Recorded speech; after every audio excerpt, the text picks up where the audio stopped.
ভার্সিটিতে পড়িস, নিশ্চয়ই বিয়ে করেছিস। জি স্যার, জি sir. Yes sir, yes sir. দেখি বউয়ের রচনা বল তাহলে। বউ একটি গৃহপালিত প্রাণী। সাধারণত বউয়ের দুইটি হাত দুইটি পা থাকলেও তাদের মুখ একটু বেশি চলে। বউরা কথায় কথায় রাগ করে। বউয়ের রাগ করার কারণ তাদের হাজবেন্ড বুঝতে পারে না। বউ নিজেই জানে না যে তারা কেন রাগ করে। বউ যতই দোষ করুক না কেন তারা কখনো সরি বলে না। তাই হাজবেন্ডরা বলতে বাধ্য হয় সব দোষ আমারই। আচ্ছা বুঝলাম, বউ কত প্রকার ও কি কি বল। বউ তিন প্রকার: প্রেমিক বউ, বিয়ে করা বউ, শ্বশুরের মেয়ে বউ। যে বউকে বিয়ে করার আগে প্রেম করে তাকে প্রেমিক বউ বলে। যে বউকে বিয়ে করার পরে সংসার করে তাকে বিবাহিত বউ বলে। যে বউকে বিয়ে করার পরে হাজবেন্ড ঘর জামাই থাকে তাকে শ্বশুরের মেয়ের বউ বলে। বউয়ের উপকারিতা ও অপকারিতা বল।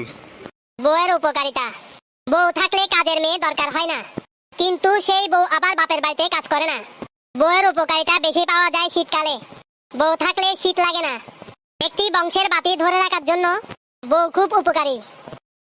বউয়ের অপকারিতা: বউ মানে জ্ঞান জ্ঞান ক্যান ক্যান, সংসারে অশান্তি, সারাদিন ঝগড়া ঝগড়া। বউয়ের উপকারিতা থেকে অপকারিতার সংখ্যা বেশি। বউয়ের অপকারিতা বলে শেষ করা যাবে না, তাই ইত্যাদি ইত্যাদি। উপসংহার: পরিশেষে আমরা বলতে পারি যে জীবনে বিয়ে করা দরকার রয়েছে। পুরুষ মানুষের জীবনে অর্ধেক সুখ অর্ধেক অসুখ। পুরুষ মানুষ বিয়ে করে ফরজ আদায় করার জন্য। दिल्ली में लड्डू जो भी खाया तो भी पछताया, जो भी नहीं खाया तो भी वो पछताया। ওরে বাবা রে।